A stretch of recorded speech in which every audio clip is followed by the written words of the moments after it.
Biri varmış, biri yokmuş. Mişe güvercini bir yaz günü su içmeye gitti. Gördü bir qarışqa suya düşüp çabalayır. Güvercin tez qarışqanın köməyinə gəldi. Dimdiyinə bir yarpaq alıb suya attı. Amma yarpaq qarışqadan xeyli uzağa düşdü. Çayın axını qarışqanı xeyli uzağa apardı. Bu dəfə göyərçin çaynağına çöp alıb onu suya attı. Qarışqa tez çöpə qırmaşdı. Beləliklə o ölümdən qurtardı.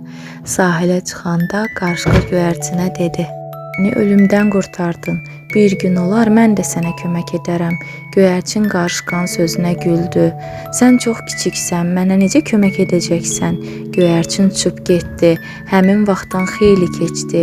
Göyərçin ağacın başında yuvasında rahatca yatmışdı. Bir ovçu onu çoxdan güdürmüş. İstəyirmiş ki, göyərçini yatdığı yerdən vursun. Ayaq barmağının ucunda ağaca yaxınlaşdı.